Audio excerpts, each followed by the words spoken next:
ठीक है। अब देखो फंगाई पढ़ने के बाद हमने 5 किंगडम लिखे थे।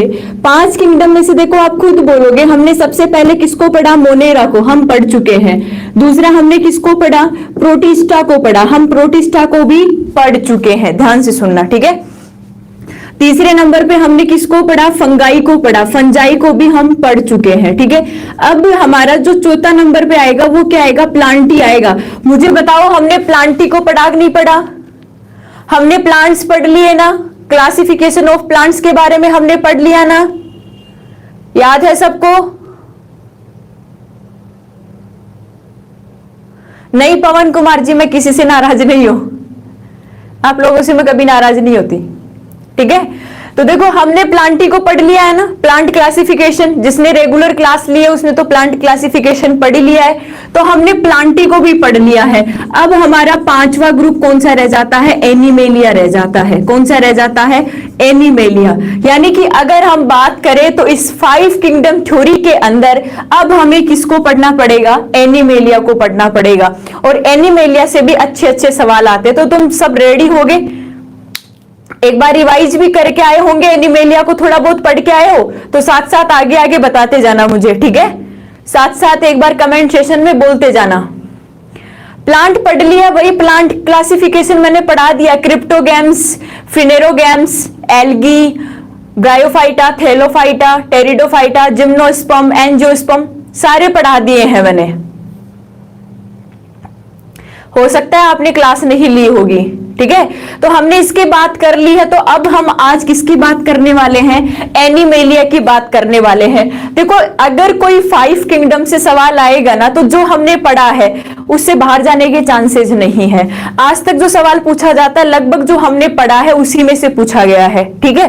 तो अब आज हम किसको पढ़ेंगे? एनिमेलिया को पढ़ेंगे। तो आप हेडिंग लिख लेंगे आज एनिमेलिया, जंतु जगत की आज हम बात करेंगे, एनिमेलिया की बात करेंगे। देखो ये भी इंपॉर्टेंट है, एनिमेलिया भी अच्छे से क्लियर हो जाना चाहिए आपका, ठीक है। चले आगे, नोट्स बनाते जाना, साथ साथ नोट्स बनाते जाना सारे साथ साथ। क्लास को शेयर करो रे, शेयर कैसे नहीं की?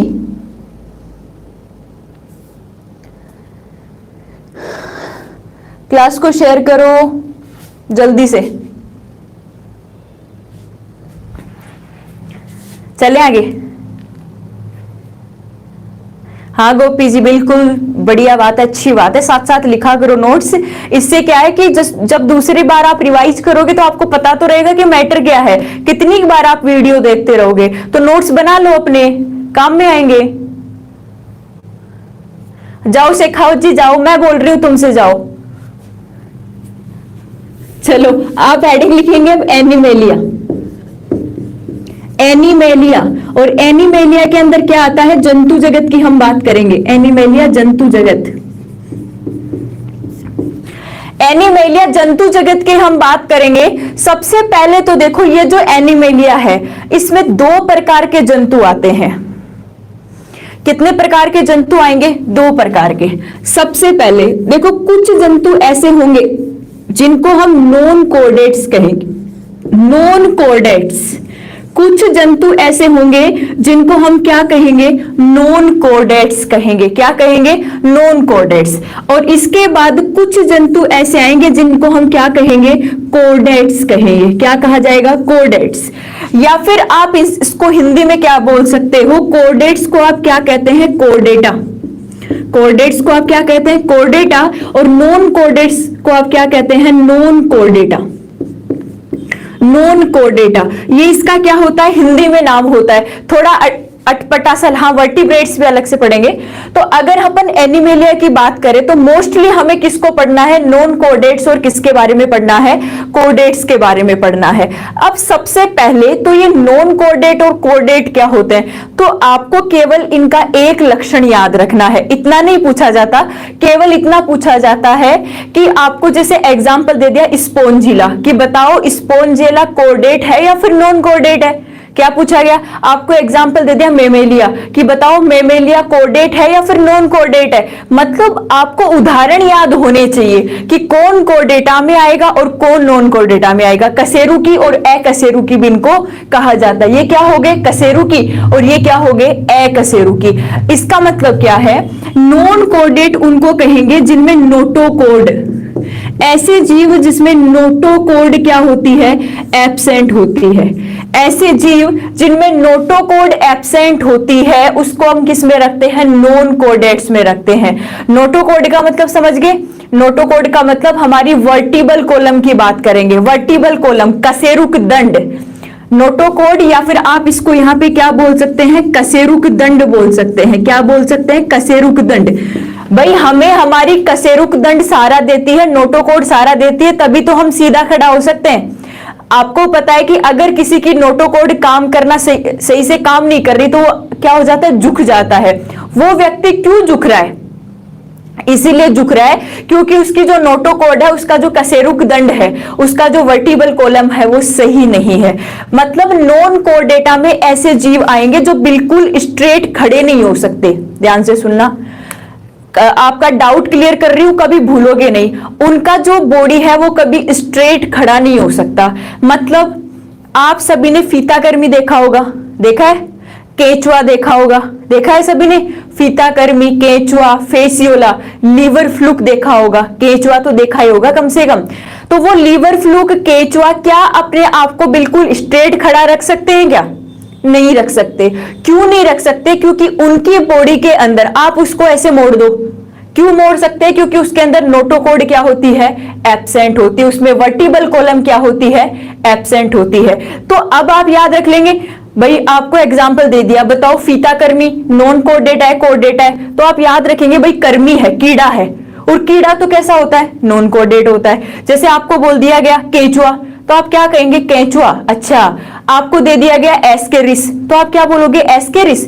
तो फिर आप क्या कहोगे कि एस्केरिस भी लगभग किसमें आते हैं? नॉन कोडेट्स में आते हैं।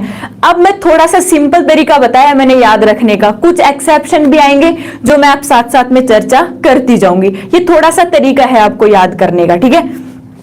तो नोटोकोड या फिर कशेरुक दंड अगर एब्सेंट है तो आप उसको क्या बोलते हैं? नॉन कोडेट्स या फिर अकशेरुकी के नाम से जाना जाता है, ठीक है? अब उसके बाद देखो ये जो कोडेट्स है, ये जो कोडेटा है, कोडेटा आप किसको कहेंगे? जिनमें नोटोकोड, ऐसे जीव जिनमें नोटोकोड क्या होती है? प्रेजेंट होती है। ऐसे जीव जिनमें नोटोकोड क्या रहती है? प्रेजेंट रहती है, उसे हम क्या कहते हैं? कोडेट्स कहते हैं। वो मैंने एक सिंपल सा तरीका बताया कि आपको मान लो कि कुछ याद ही नहीं है कि कोडेटा क्या है, नॉन कोडेटा क्या है, तो उससे आप थोड़ा सा पता लगा सकते हैं, ठीक है? तो आप क्या कहेंगे? नॉन कोडेटा वो होगा जिनमें नोटोकोड क्या होगी? कशेरुक दंड क्या होगी? एब्सेंट होगी। और कोडेट्स वो होंगे जिनमें नोटोकोड क्या होगी? प्रेजेंट होगी। अब देखो नॉन कोडेट्स भी अलग अलग प्रकार के अलग अलग वर्ग बना रखे हैं नॉन कोडेट्स के, और कोडेट्स के भी क्या है? अलग अलग वर्ग है। ये सारे हमें पढ़ना है और यहां से सवाल आता है। तो अब हम सबसे पहले किसके बारे में चर्चा करेंगे?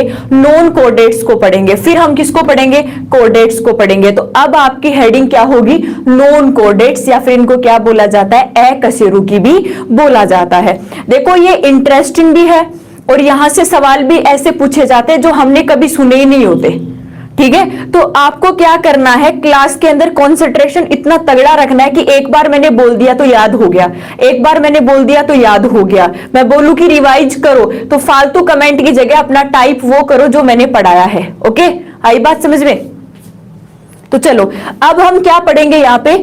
अब हम नॉन कोडेट्स को पढ़ेंगे। तो एनिमेलिया के अंदर आप फर्स्ट हेडिंग लिखेंगे नॉन कोडेट्स।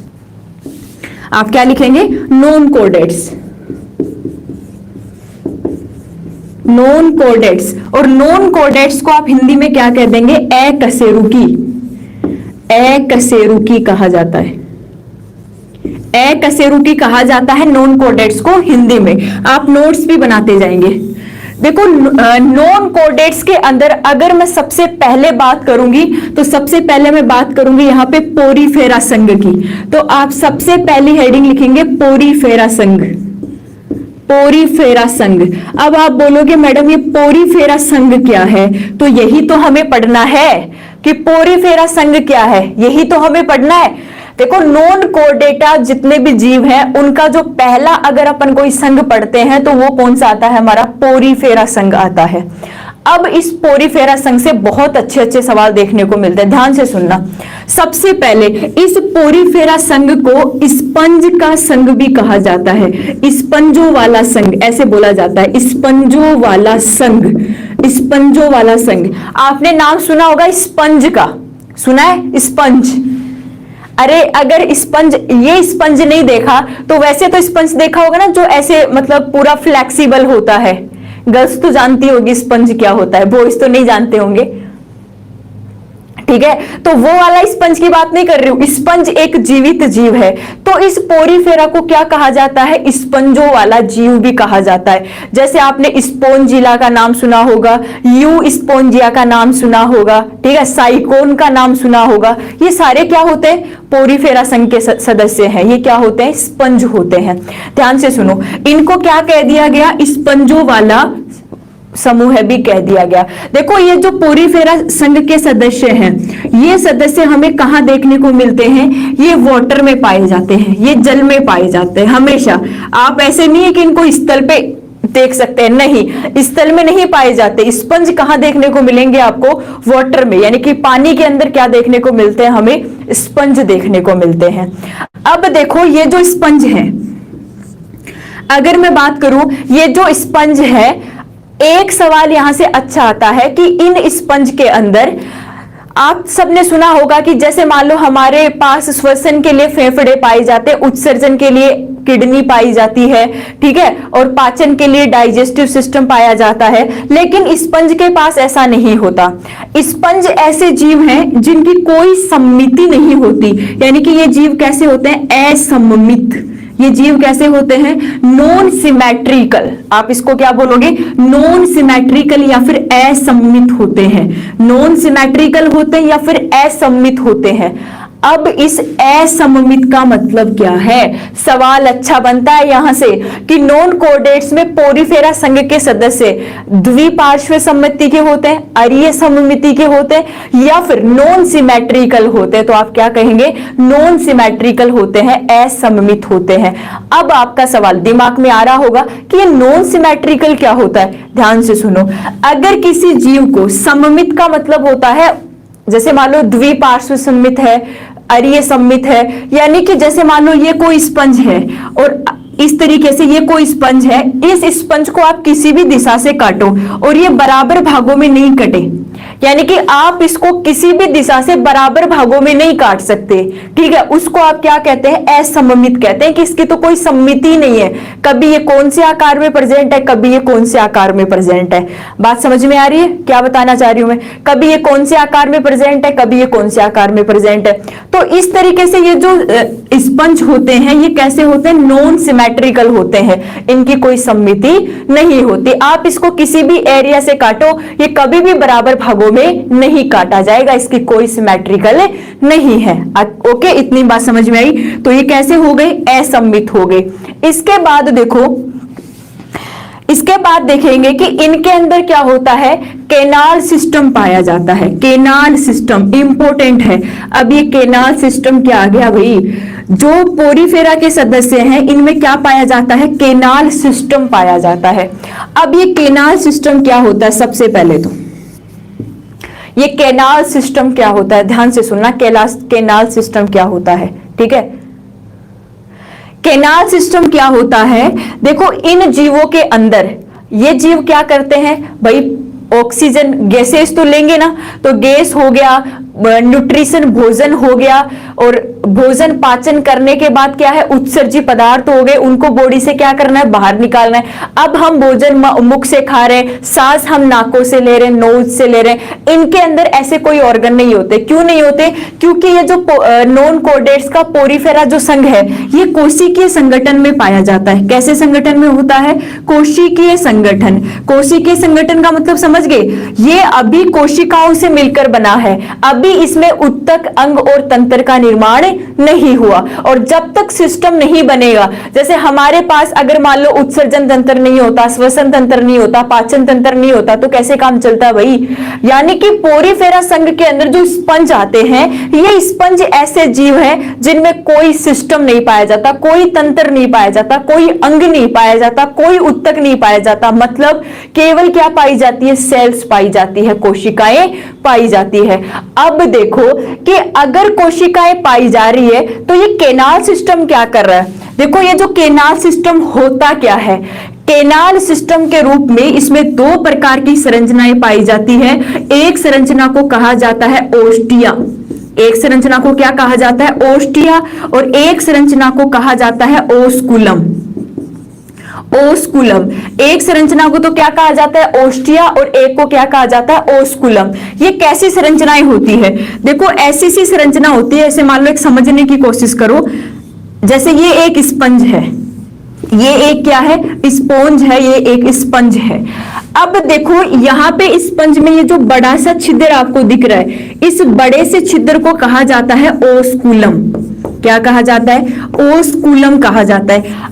आपको याद करने का सबसे अच्छा तरीका, आपके पास, सबके पास एंड्रॉइड फोन है, आज आप क्या करेंगे, बैठे बैठे गूगल पर सर्च करेंगे। मान लो आपने गूगल पे सर्च किया स्पंज, तो वो आपको स्पंज की अलग अलग स्ट्रक्चर दिखाएगा, और उस स्ट्रक्चर को देख के आप क्या करोगे, वो इमेज माइंड में सेट हो जाएगी और आपको ऑटोमेटिक ये समझ में आ जाएगा। ठीक है, तो आप क्या कह रहे हैं, ये क्या है, ओस्कुलम। इसके बाद इस स्पंज पर ऐसे छोटे छोटे पोर पाए जाते हैं, छोटे छोटे छिद्र। देखो ओस्कुलम तो केवल कितना होता है, एक होता है, ओस्कुलम तो केवल कितना होता है, एक होता है। ठीक है, अब इसके बाद इसमें छोटे छोटे क्या पाए जाते हैं, ऐसे छिद्र पाए जाते हैं। इन छिद्रों को क्या कहा जाता है, ओस्टिया कहा जाता है। इन छिद्रों को क्या कहा जाता है, ओस्टिया कहा जाता है। अब ये काम क्या करते हैं, देखो ओस्टिया की सहायता से जो जल है प्लस इनका जो भोजन है प्लस जो वायु है, ये इनके अंदर क्या करती है, एंट्री करती है, अंदर जाती है। यानी कि भोजन हो गया, जल हो गया, खाद्य पदार्थ हो गए, ऑक्सीजन, जो भी गैसेज है, ये सब अंदर जाने के लिए किसकी हेल्प करेंगे, ओस्टिया। ओस्टिया पोर खुलेंगे और इनके अंदर ऑटोमेटिक गैसें चली जाएगी, वाटर चला जाएगा, और क्या चला जाएगा, भोजन चला जाएगा। ठीक है, लेकिन अगर आप ओस्कुलम की बात करो, अब ये ओस्कुलम क्या करता है कि जैसे ये भोजन इसके अंदर आ गया, इसका क्या होगा, पाचन होगा, कोशिकाएं इसको क्या करेगी, पाचित करेगी, और इसके बाद क्या बनेगा, यहाँ पे उत्सर्जी पदार्थ बनेगा। ये ओस्कुलम क्या करता है, उत्सर्जी पदार्थों को स्पंज से क्या करता है, बाहर निकालता है। उत्सर्जी पदार्थों को स्पंज से क्या करता है, बाहर निकालता है। तो स्पंज ऐसी संरचना है, स्पंज कोई हमारी तरह डेवलप जीव नहीं है, कोई विकसित जीव नहीं है। आई बात समझ में, क्या कह रहे हैं आप, मैंने आपको समझाया कि जो स्पंज है, स्पंज के अंदर केनाल सिस्टम पाया जाता है। केनाल सिस्टम के अंदर क्या है कि दो प्रकार के ओस्टिया और क्या पाए जाते हैं, ओस्कुलम। सवाल ये भी पूछा जाता है ओस्कुलम की संख्या कितनी, आप क्या कहेंगे, एक होती है। ओस्कुलम की संख्या कितनी होती है, एक होती है। इसके बाद बहुत सारे इसमें क्या पाए जाते हैं, ओस्टिया पाए जाते हैं। और ये ओस्टिया क्या करते हैं कि बाहर से वाटर हो गया, गैसेज हो गई, न्यूट्रिशंस हो गए, उनको क्या करती है, स्पंज के अंदर लेती है। ओस्कुलम क्या करता है कि मान लो पानी को बाहर निकालना है, मान लो उत्सर्जी पदार्थों को बाहर निकालना है, तो ये कौन करता है, ये काम कौन करेगा, उत्सर्जी पदार्थों को बाहर निकालने का काम ओस्कुलम करेगा। मतलब देखो ये कोशिकीय संगठन है, ये भी इंपॉर्टेंट है। ये कैसा संगठन है, कोशिकीय संगठन है। कोशिकीय संगठन का मतलब, अरे यहाँ पे अंग, तंत्र, उत्तक तो बने ही नहीं, तो श्वसन तंत्र, पाचन तंत्र, उत्सर्जन तंत्र कहां से आएगा, आएगा ही नहीं। क्यों, क्योंकि भाई यहां तो केवल कोशिकाएं पाई जा रही है।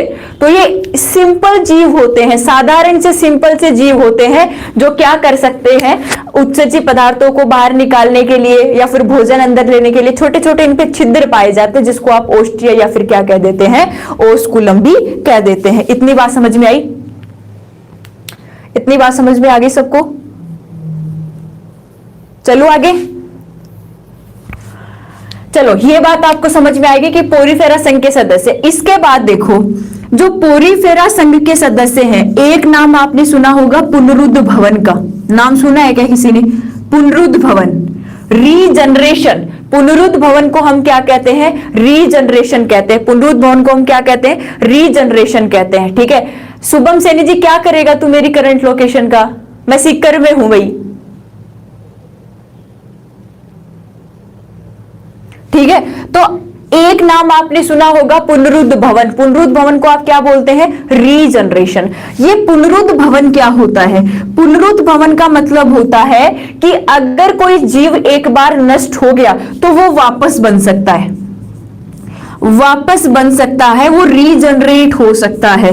वो जीव क्या हो सकता है? रीजनरेट हो सकता है, वो जीव वापस बन जाता है। तो पुनरुद्ध भवन की सबसे ज्यादा क्षमता,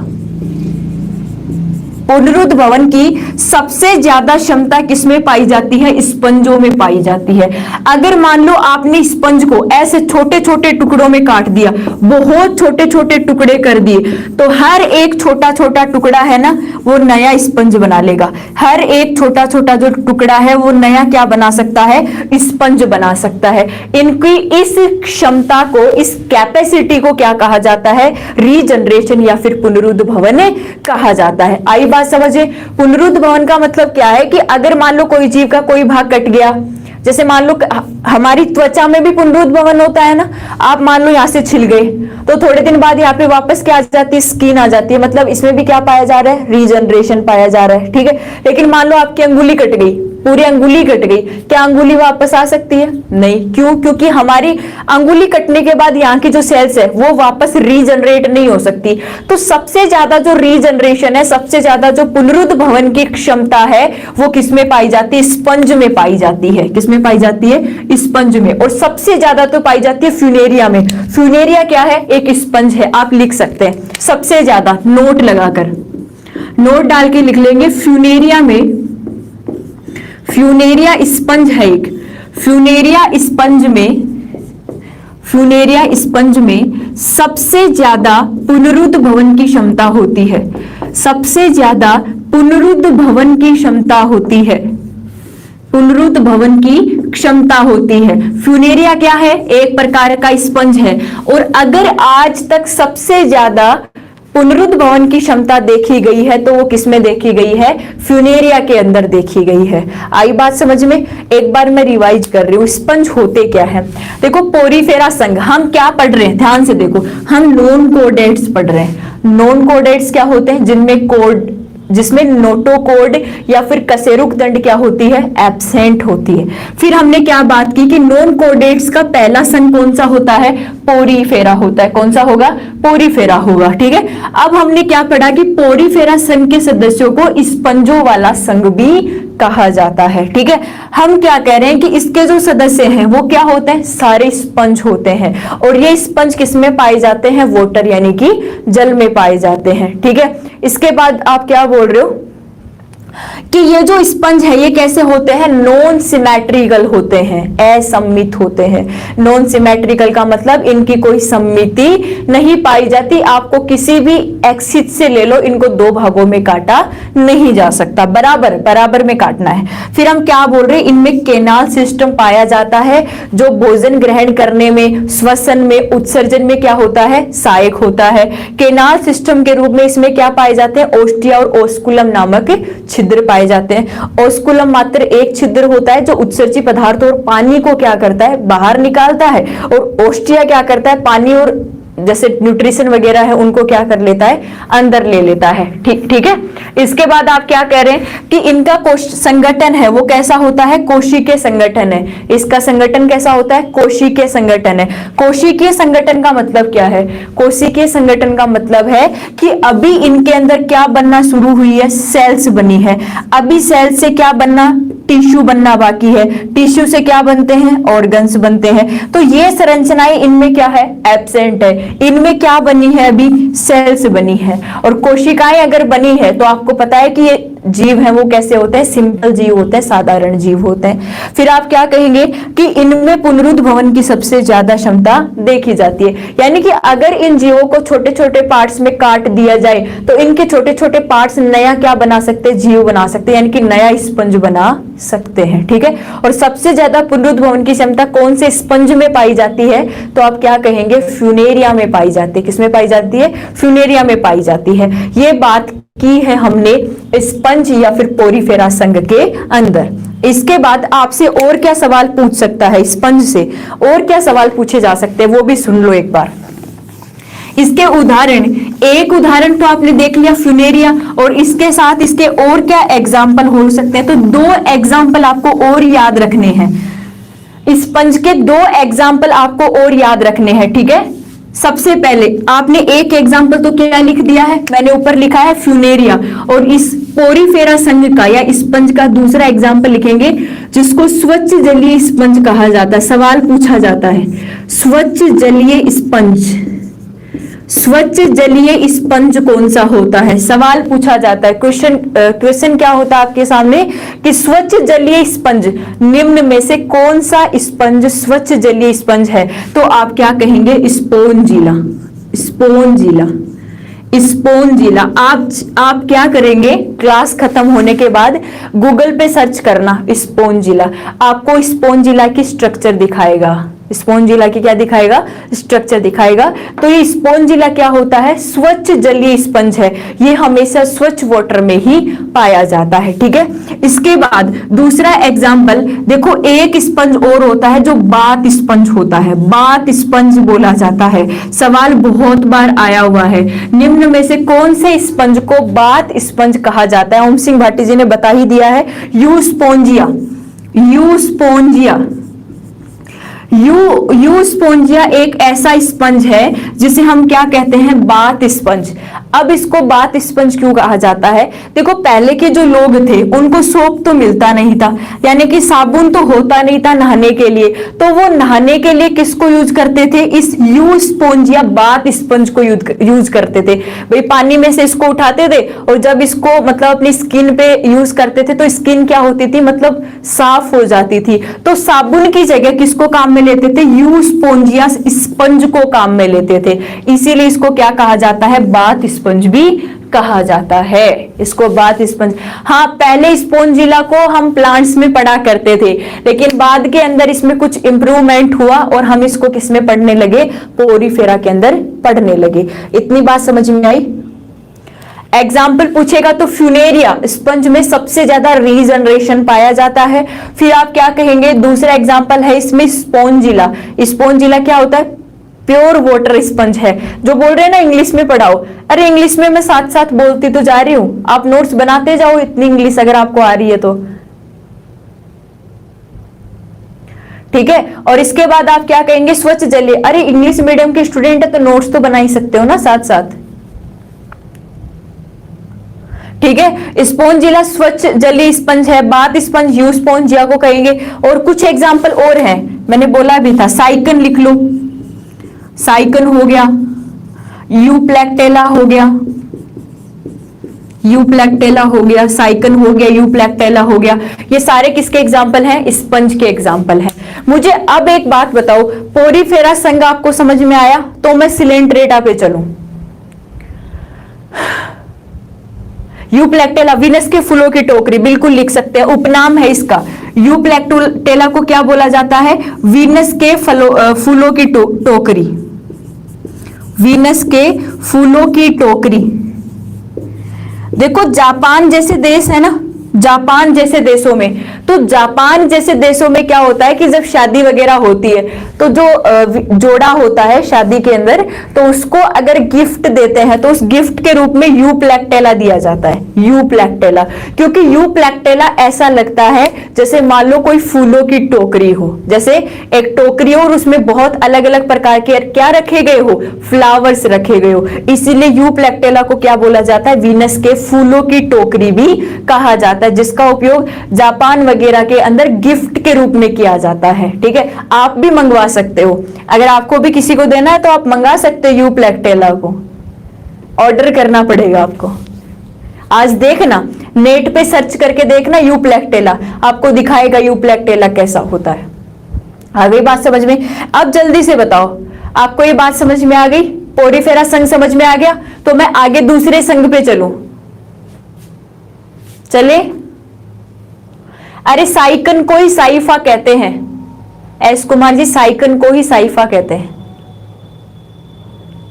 चलो आगे। हाँ, सिलेक्शन के टाइम मंगवाना, बिल्कुल बिल्कुल बिल्कुल, वेरी गुड, अच्छी थिंकिंग है। फिर ये काम क्या आएगा? अरे गिफ्ट दोगे तो अगले को सोचना चाहिए काम क्या आएगा। आपको क्यों सोचना है? आपको क्यों सोचना है?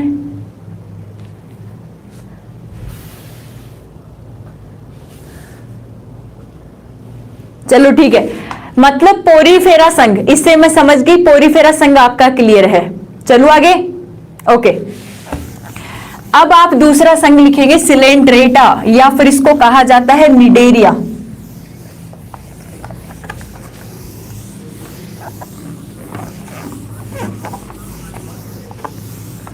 दूसरा संघ, मैं इसमें देखो थ्योरी बहुत ज्यादा आती है, लेकिन मैं वही चीजें पढ़ाऊंगी जो आपसे पूछी जाती है। अच्छा प्रिया जी, कोई बात नहीं। अब चलो, आप दूसरा नाम क्या लिखेंगे? दूसरा संघ लिखेंगे सिलेंट्रेटा। सिलेंट्रेटा, या फिर इसको बोला जाता है निडेरिया संघ। सिलेंट्रेटा या फिर निडेरिया संघ कहा जाता है। अब इससे क्या सवाल बनेंगे भाई? इसमें क्या रामायण हमें याद रखनी है? हाँ, 8 कोम्ब लाइक प्लेट्स इसके अंदर पाई जाती है। बिल्कुल बिल्कुल पांडे जी, ओके ओम सिंह जी, ओके। चलो ठीक है, सिलेंट्रेटा या फिर निडेरिया की अगर अपन बात करें तो इससे देखो ज्यादा सवाल तो नहीं पूछे जाते। चार सवाल अच्छे बनते हैं यहां से, ओनली 4 सवाल ऐसे हैं जो अच्छे बनते हैं। किससे? सिलेंट्रेटा से। सवाल क्या क्या बनते हैं, ध्यान से सुनो। सबसे पहले देखो, ये सिलेंट्रेटा जो जीव है ना, ये भी कैसे होते हैं? जलीय जीव है। कैसे जीव है? जलीय जीव है, जो हमें वाटर में ही देखने को मिलेंगे। ठीक है, इसके बाद आप क्या लिखेंगे कि इनका जो संगठन है, शरीर का जो संगठन है वो कैसा होता है? उत्तकीय होता है। उत्तकीय का मतलब कैसा होता है? टिश्यू वाला। यानी कि एक बात आपको समझ में आई, पहले कौन आए थे? पोरीफेरा आए। पहले कौन आए? पोरीफेरा आए। और पोरीफेरा के जीव कैसे थे? कोशिकीय संगठन वाले। और आपको पता है कि जब कोशिकाएं आपस में जुड़ती है तो किसका निर्माण होता है? टिश्यू का निर्माण होता है, उत्तक का निर्माण होता है। तो हमें एक बात समझ में आ गई कि जैसे जैसे हमें आगे बढ़ रहे हैं, जैसे जैसे हम आगे बढ़ रहे हैं, वैसे वैसे इनमें क्या हो रहा है? डेवलपमेंट हो रहा है। क्या हुआ सुक्षा बिश्नोई? लगता है मैं नीट की क्लास में बैठ गया। नहीं, ऐसी कोई बात नहीं है, यहां से अच्छा सवाल पूछा जाता है। ठीक है, तो आप क्या कहेंगे कि इनका जो संगठन है ये कैसा होता है? उत्तकीय संगठन है। इनमें सेल्स जुड़कर, आप हमने पढ़ा था कि सेल्स आपस में जुड़कर क्या बनाती है? टिश्यू बनाती है। तो जब पोरीफेरा संघ के सदस्यों की सेल्स आपस में जुड़ने लगी तो किसका निर्माण हुआ? टिश्यू का निर्माण हुआ। और टिश्यू का निर्माण हो गया तो थोड़े से विकसित जीव हुए, और उन विकसित जीवों को हम क्या कहते हैं? सिलेंट्रेटा या फिर निडेरिया। अब देखो, इसका जो निडेरिया नाम है ये क्यों पड़ा था? ये सवाल पूछा जाता है सबसे अच्छा, कि सिलेंट्रेटा संघ को हम निडेरिया संघ क्यों कहते हैं? इसका कारण है क्योंकि इसके जीवों के अंदर क्या पाई जाती है? दंश कोशिकाएं। दंश कोशिकाएं पाई जाती है। दंश कोशिकाएं, या फिर इनको कहा जा सकता है और नीडोब्लास्ट, नीडो सेल्स। ठीक है, या फिर आप नीडोसाइट भी बोल सकते हैं, इनको नीडोसाइट सेल्स बोला जाता है। नीडोसाइट कोशिकाएं इनमें क्या होती है? प्रेजेंट होती है। सवाल आपसे पूछा जा सकता है कि बताओ सिलेंट्रेटा संघ का नाम निडेरिया क्यों पड़ा था? क्योंकि इन जीवों के अंदर क्या पाया जाता है? दंश कोशिकाएं पाई जाती है, या फिर क्या पाई जाती है? नीडोसाइट सेल पाई जाती है। अब ये दंश कोशिकाएं करती क्या है? देखो, इनकी संरचना अगर मैं आपको बना के दिखाऊं तो कुछ ऐसी सी संरचना में पाई जाती हैं, और ऐसे ऐसे ऐसी इसमें फाइबर से संरचना पाई जाती। इनको कहा जाता है दंश कोशिका। क्या कहा जाता है? दंश कोशिका या फिर नीडोसाइट सेल। ये दंश कोशिका करती क्या है? दंश कोशिका का काम है ये शिकार को पकड़ती है। शिकार को पकड़ती है। अब शिकार को पकड़ती है इसका मतलब क्या हो गया, शिकार क्या हो गया, इनका भोजन हो गया। शिकार क्या होगा भाई, भोजन होगा। यानी कि भोजन को पकड़ने के लिए, शिकार को पकड़ने के लिए इनमें क्या पाई जाती है, दंश कोशिकाएं पाई जाती है। तो ये इनका मोस्ट इंपॉर्टेंट और एक अच्छा लक्षण है कि सिलेंट्रेटा के जीवों को आप निडेरिया इसलिए कह रहे हैं क्योंकि इनमें क्या पाई जाती है, इनमें दंश कोशिकाएं पाई जाती है, दंश सेल या नीडोसाइट सेल पाई जाती है जो क्या करती है, शिकार या फिर भोजन को पकड़ती है। जैसे आपने हाइड्रा देखा होगा, हाइड्रा देखा है, नहीं देखा तो आज नेट पे सर्च करके देखना, हाइड्रा देखा होगा। हाइड्रा के अंदर भी दंश कोशिकाएं पाई जाती है। ये देखो चलते हुए ऐसे करते हैं, ऐसे करते हुए चलते हैं। तो कई बार क्या होता है कि जो फूड होता है ना, वो इनकी दंश कोशिकाएं जो आगे की तरफ ये निकली हुई है, उन दंश कोशिकाओं में क्या होता है, फंस जाता है। और दंश कोशिकाओं में फंस गया तो उसको ये क्या कर सकते हैं, अपने भोजन के रूप में काम में ले सकते हैं। इतनी बात समझ में आई आपको। सिलेंट्रेटा से रिलेटेड ये उत्तकीय संगठन के होते हैं, जलीय जीव जल में पाए जाते हैं और निडेरिया नाम इसलिए रखा गया क्योंकि इसमें क्या पाई जाती है, दंश कोशिका या फिर निडोसाइट सेल पाई जाती है। अब मुझे एक बात बताओ कि क्या इनमें श्वसन के लिए, क्या इनमें श्वसन और उत्सर्जन के लिए क्या कोई सिस्टम पाया जाता है या फिर कोई और ही ऐसा सिस्टम होता है अलग से। जैसे हमने एग्जाम्पल लिया हाइड्रा, एग्जाम्पल लिया हाइड्रा। अब देखो ये जो हाइड्रा है किसका सदस्य है, सिलेंट्रेटा का। हाइड्रा किसका सदस्य है, सिलेंट्रेटा का है। ठीक है, तो मैं क्या पूछ रही हूं आपसे कि ये जो हाइड्रा है भाई ये श्वसन करेगा, तो श्वसन किससे करेगा, या तो इसमें कोई छोटे छोटे पोर पाए जाते होंगे या फिर ये क्या करता होगा, या फिर इसके अंदर कोई श्वसन तंत्र पाया जाता होगा। क्या ऐसी विधि होती है क्या इसमें? हाँ, सी एनीमोन हो गया, मूंगा हो गया।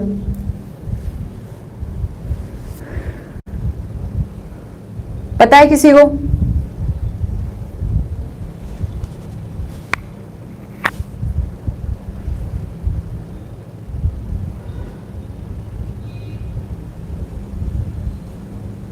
अच्छा रागिनी जी, बॉडी सरफेस, सीमा सैनी जी,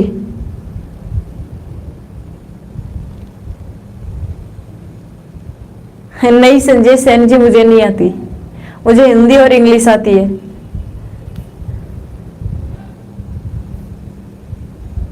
ऑफर्स बस अभी चल रहे हैं रक्षाबंधन तक, फिर नहीं है।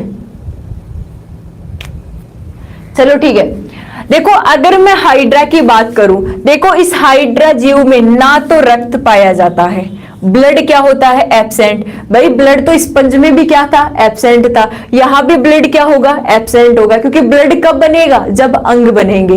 ब्लड कहां कहां बन सकता है, ब्लड स्प्लीन में बन सकता है, ब्लड लीवर में बन सकता है, और ब्लड किस में बन सकता है, बोन मेरो में बन सकता है। अब ये सब तो इसमें है ही नहीं, ये सब तो इसमें है ही नहीं, तो ब्लड कहां से बनेगा? तो आपसे सवाल पूछ लिया जाए कि बताओ सिलेंट्रेटा निडेरिया संघ के जंतुओं में ब्लड होता है क्या? आप क्या कहेंगे, नहीं होता। क्यों नहीं होता? क्योंकि भाई ये तो टिश्यू वाले हैं, उत्तकीय संगठन है, और इनमें तो पाया ही नहीं जाता। ठीक है, तो आप क्या कहेंगे कि इनमें क्या पाया जाता है, सॉरी इनमें रक्त क्या होता है, एब्सेंट। और अगर इनको श्वसन वगैरह करना है तो ये श्वसन किस विधि से करते हैं, पराशरण विधि से। या तो इनमें पराशरण हो सकता है या फिर आप क्या बोल सकते हैं, विसरण भी बोल सकते हैं। यानी कि जो इनकी सरफेस होती है, जो इनकी बॉडी की सतह है, इस बॉडी की सतह से ये पराशरण या फिर विसरण के द्वारा क्या कर सकते हैं, श्वसन कर सकते हैं। यानी कि इनके अंदर भी कोई श्वसन के लिए रेस्पिरेटरी सिस्टम नहीं पाया जाता। इतनी बात समझ में आई सिलेंट्रेटा संघ से। अब देखो ये जो सिलेंट्रेटा संघ है, मैं मिटा रही हूं एक बार यहां से, ये जो सिलेंट्रेटा संघ है इसके जीव दो प्रकार के होते हैं। सिलेंट्रेटा में जीव कितने प्रकार के होते हैं, दो प्रकार के होते हैं। पहला जीव तो जिसे आप क्या कहते हैं, पोलिप कहते हैं। कुछ जीव कैसे होते हैं, पोलिप होते हैं, और दूसरे जीव कैसे होते हैं, मेडुसा होते हैं। क्या हो गया गुंजन चौधरी, पहले जीव कैसे होते हैं, पोलिप, और दूसरे जीव कैसे होते हैं, मेडुसा। अब ये पोलिप और मेडुसा क्या होता है, ध्यान से सुनो। पोलिप का मतलब, पोलिप का सबसे अच्छा एग्जाम्पल है हाइड्रा। पोलिप का सबसे अच्छा एग्जाम्पल क्या है, हाइड्रा। और मेडुसा का सबसे अच्छा एग्जाम्पल आपका ओरेलिया। ध्यान से सुन लेना, एक एग्जाम्पल तो क्या है, ओरेलिया, और दूसरा एग्जाम्पल आपका सी एनीमोन का नाम सुना है आपने, सी एनीमोन। सी एनीमोन प्लस तीसरा एग्जाम्पल है आपका जेलीफिश।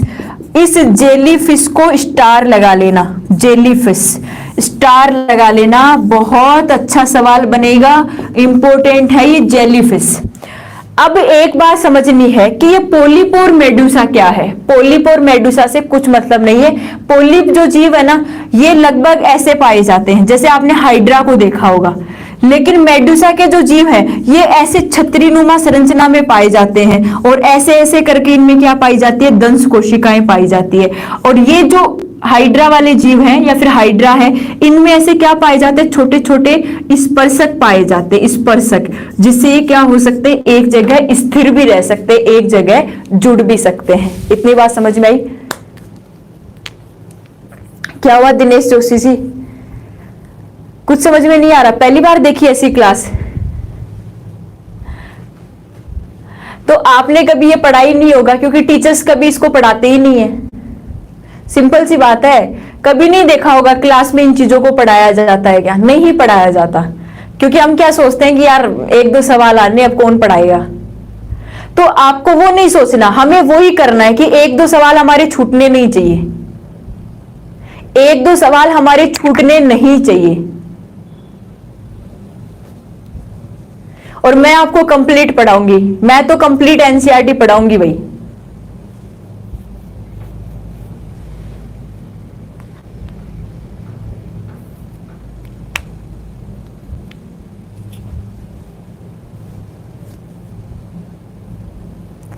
हाँ लेखाराम जी बोलो, ठीक है।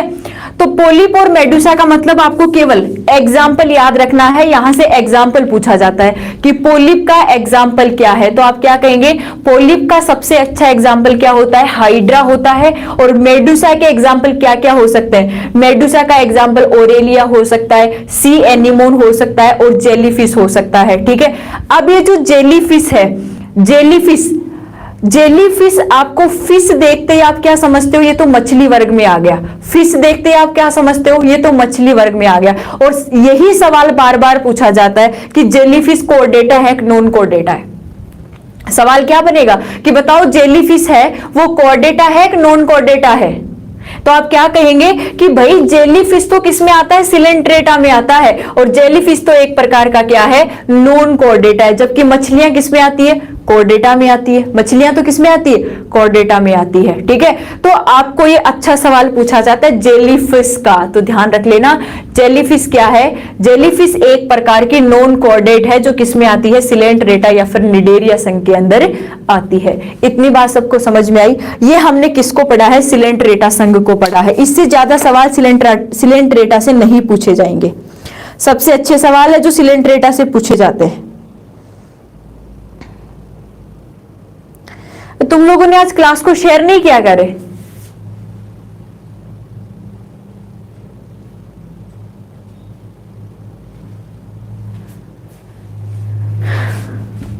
तुमने क्लास को शेयर नहीं किया आज?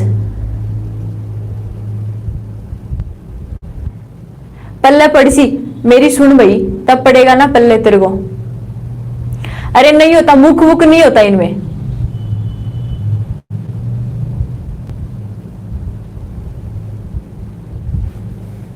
स्टार फिश इसमें नहीं आती।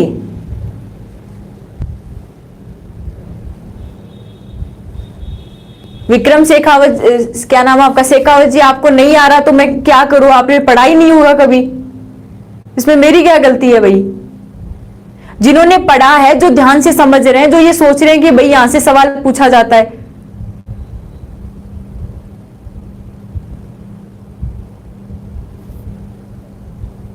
हाँ लिख रही हूं।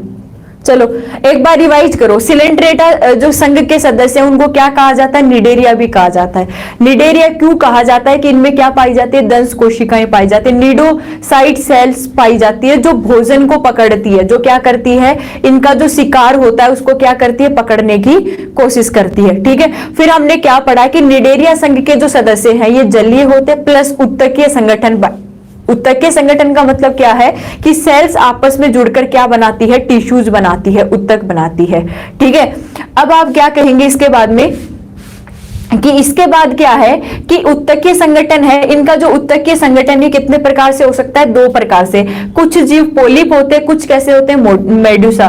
पोलिप जीव को आप क्या कहते हैं, हाइड्रा कहते हैं। मोडुसा के अंदर कौन कौन से एग्जाम्पल आ सकते हैं, ओरेलिया, सी एनिमोन और जेलीफिश। ठीक है, जेलीफिश नोट लगा के लिख लेना कि जेलीफिश, फिश से आप इसको मछली वर्ग में ले जाओगे, लेकिन आपको क्या रखना है कि जेलीफिश एक ऐसा जीव है जो नॉन कॉर्डेट होता है और किसमें आता है, सिलेंट्रेटा के अंदर आता है। ठीक है, फिर आप क्या कहोगे इसके बाद कि ये जो जीव है इनमें ब्लड क्या होता है, एब्सेंट होता है। ब्लड एब्सेंट क्यों होता है, भाई अंग ही नहीं बनते। अगर अंग बनेंगे तो इसके अंदर क्या बनने लग जाएगा, ब्लड बनने लग जाएगा। तो इसमें ब्लड क्या हो गया, एब्सेंट हो गया। और इसमें जो श्वसन है वो किस विधि से हो रहा है, या तो प्राशन होगा या फिर क्या होगा, विसरण होगा। प्राशन या फिर विसरण विधि से इसमें क्या चल सकता है, श्वसन चल सकता है। ठीक है, चलो आगे। अब सिलेंट्रेटा के आगे पढ़ते हैं। अब आप लिखेंगे टीनोफोरा, और टीनोफोरा से रीट में एक सवाल आया हुआ है। टीनोफोरा से सवाल आया हुआ है रीट में। सवाल क्या आया था, ध्यान से सुनना। टीनोफोरा के अंदर कौन कौन आते हैं, जैसे टीनोप्लाना आता है, एग्जाम्पल तो आप इसका एक ही याद रखो। आपको अब क्या लिखना है, टीनोफोरा। कोई बात नहीं है जीत जी। आप तीसरा लिखेंगे टीनोफोरा, टीनोफोरा संघ। देखो टीनोफोरा संघ से एक बहुत अच्छा सवाल पूछा जाता है। सबसे पहले ये टीनोफोरा जो संघ है यहां आकर अंग बनने लग जाते हैं। अंग, उत्तक अंग संगठन बोला जाता है इसको, उत्तक अंग संगठन। यानी कि आपने क्या देखा कि पोरीफेरा के अंदर क्या थी, कोशिकाएं। सिलेंट्रेटा में क्या बने, उत्तक बने। और इसके बाद जो टीनोफोरा संघ है, टीनोफोरा संघ के जीवों में क्या बनने लग गए, उत्तक अंग प्रकार का संगठन इनमें आने लग गया। यानी कि उत्तक मिलकर क्या बनाने लग गए, इसके अंदर अंग बनाने लग गए। ठीक है, अब देखो टीनोफोरा के जो सदस्य हैं, टीनोफोरा के सदस्य हैं, ये सवाल पूछा गया था, इंपॉर्टेंट है। जैव प्रतिदीप्ति दिखाते हैं, जैव प्रतिदीप्ति। अब ये जैव प्रतिदीप्ति क्या होती है, जैव प्रतिदीप्ति क्या होती है। आप सबने सुना होगा कि रात्रि के समय, जैसे सबने जुगनू देखा है, जुगनू, जुगनू तो सबने देखा होगा। जुगनू रात को क्या होता है, चमकता हुआ दिखाई देता है। जुगनू रात को चमकता हुआ दिखाई देता है।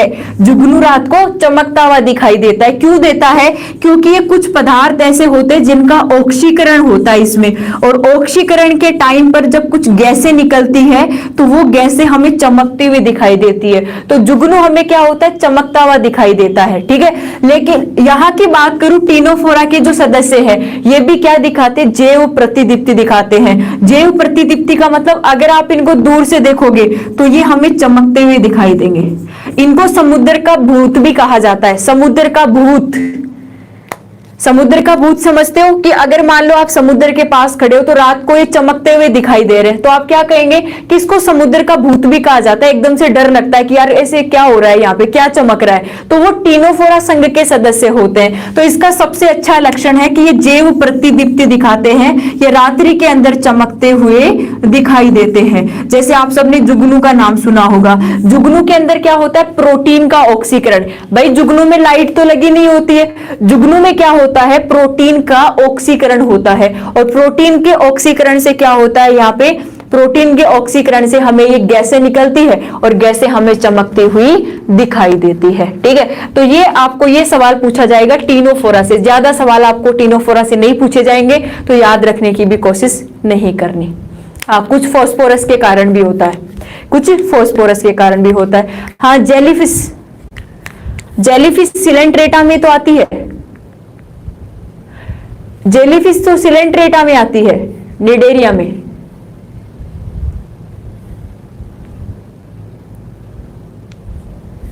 इसका निर्माण कैसे होता है, अवनीश कुमार जी, निर्माण कैसे होता है मतलब, अरे जीव है, जीव कैसे बनते होंगे, जीव कैसे बनते हैं, हम कैसे बनते हैं, वैसे ये जीव बनते हैं। अरे लाइट किसी में नहीं होती सरोज जी, उसमें प्रोटीन का ऑक्सीकरण होता है, और प्रोटीन के ऑक्सीकरण से हमें कुछ थोड़ा बहुत फास्फोरस होता है, और वो फास्फोरस हमें चमकता हुआ दिखाई देता है।